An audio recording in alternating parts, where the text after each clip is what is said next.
बस बस बस, कविता पाठ की आवश्यकता नहीं है, क्योंकि हम दोनों ही अपने जीवन यात्रा में कविता वाले मोड़ को पार कर चुके हैं। मैं अपनी बात नहीं कर रही थी। तो तुम किसकी बात कर रही हो? मैंने अपना कौन सा दायित्व नहीं निभाया? आपने सुभद्रा के विषय में कुछ सोचा है? क्या हुआ सुभद्रा को? वो अब सयानी हो गई है। माता में यही तो दोष होता है कि जब भी वो अपनी पुत्री की ओर देखती है, वो उन्हें सयानी ही दिखती है। और पिताओं में सबसे बड़ा दोष ये होता है कि उन्हें अपनी पुत्री कभी सयानी दिखाई नहीं देती। किंतु सुभद्रा तो अभी न किंतु न विंतु। कल मैंने स्वयं अपनी आंखों से देखा कि वो दर्पण के सामने बैठी मुस्कुरा रही थी, और यदि कन्या दर्पण को देख देख मुस्कुराने लगे तो उस मुस्कान को वर्षा ऋतु की पहली सौदामिनी समझना चाहिए। परंतु देवकी, सुभद्रा कोई साधारण कन्या नहीं है। वो तो गांव में दूसरा दोष ये भी होता है कि उन्हें अपनी कन्या कभी साधारण दिखाई नहीं देती। चलो माना कि वो विशेष कन्या है, तो क्या भारतवर्ष में विशेष युवकों का अकाल है? और तनिक मुझे भी तो उसकी विशेषताएं बताइए। उसकी सबसे बड़ी विशेषता तो ये है देवकी कि वो कृष्ण की चहेती है।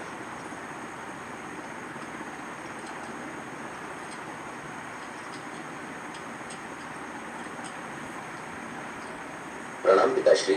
आयुष्मान भव। प्रणाम माताश्री। बैठो पुत्र। हस्तिनापुर से कब आना हुआ? बस चला ही आ रहा हूँ पिताश्री। एक तो आप दोनों के चरण स्पर्श करने के लिए मन व्याकुल था, और एक विशेष बात भी करनी थी। बात क्या इतनी विशेष थी पुत्र कि स्नान के बाद तनिक विश्राम तक भी नहीं रुक सकती थी? यदि रुक सकती पिताश्री तो स्नान और विश्राम के उपरांत ही आता। अच्छा अच्छा, तो कहो क्या बात है? नहीं, पहले ये बताओ तुम्हारी बुआ कैसी है? बुआ तो इंद्रप्रस्थ में है माताश्री।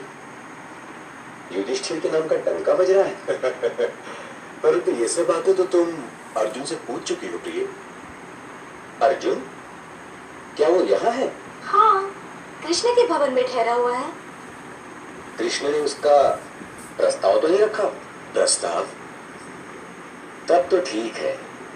क्या ठीक है?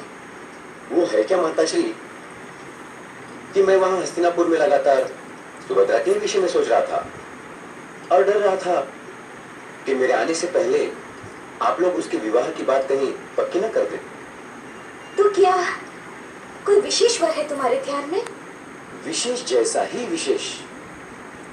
वो तो ऐसा है माताश्री कि आज सारा भारतवर्ष उसी की ओर देख रहा है। अच्छा, ऐसा कौन है? ऐसा तो एक ही है पिताश्री। परंतु वो है कौन? हस्तिनापुर का युवराज महारथी दुर्योधन मेरा शिष्य भी है। परंतु और स्वयं उसी ने मुझसे विनती की है माताश्री। परंतु कुंती दीदी को ये अच्छा लगेगा? बुरा क्यों लगने लगा? राज्य के विभाजन के पश्चात तो अब कोई झगड़ा रह ही नहीं गया है माताश्री। परंतु विभाजन तो किसी समस्या का समाधान नहीं है पुत्र, क्योंकि विभाजन ने तो दोनों की ही सीमाओं को छोटा कर दिया है, और सीमाएं घटने से कोई संतुष्ट नहीं होता।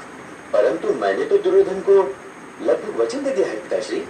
अब तुमने वचन दे दिया है तो प्रणाम दो।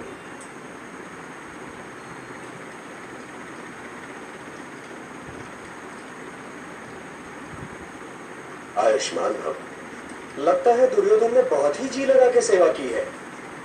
एक शुभ समाचार सुनो पुत्र, बलराम ने तुम्हारी चहेती सुभद्रा के लिए बहुत ही अच्छा वर खोज लिया है। हाँ कृष्ण, बधाई हो। मैं जानता था माताश्री कि दाऊ इतने दिनों के पश्चात आए हैं, तो सभी के लिए कोई न कोई उपहार तो अवश्य ले आएंगे। मेरे लिए आप क्या ले आए दाऊ? देख लिया पिताश्री, बात चल रही थी सुभद्रा के लगन की, और ये अपने को बीच में घसीट लाया। इतना लोभ नहीं करना चाहिए कृष्ण। अपने दाऊ से कुछ मांगने में लोभ का क्या प्रश्न है? इसे लोभ नहीं कहते दाऊ, स्नेह कहते हैं। देखो कृष्ण, बातों में ना फंसाओ। तुम्हारे आने से पहले हम लोग एक गंभीर विषय में बात कर रहे थे। ये तो मैं तभी जान गया था जब किसी ने मुझे बताया कि रथ से उतरते ही आप सीधे पिताश्री के कक्ष की ओर चले आए। तभी तो मैं लपका चला आया हूँ। मैं तो माताश्री और पिताश्री को बता रहा था कि मैंने दुर्योधन से सुभद्रा का विवाह लगभग पक्का कर दिया है। अपने घर के इस चंद्रमा को जाना तो चंद्रवंशियों में ही चाहिए दाऊ। लीजिए पिताश्री, अब तो कृष्ण भी मान गया। अब आपके यहाँ कहने में क्या आपत्ति है? परंतु ये निर्णय उठते सूर्य के साथ लेने चाहिए दाऊ, कि सुभद्रा के जीवन में सदैव धूप छिटकी रहे। ये भी ठीक है, कल निर्णय लेंगे पुत्र। देखो कृष्ण, तुमने कोई गड़बड़ की तो मैं भला क्या गड़बड़ करूंगा दाऊ, वो भी सुभद्रा के जीवन में? ये आपने सोचा ही कैसे?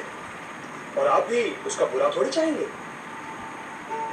कृष्ण ठीक कहता है बलराम, और ये समझ लो कि ना तो हम करने वाले नहीं, और हाँ, कल सवेरे कहेंगे। अब तुम भी जाकर विश्राम करो। आयुष्मान भव।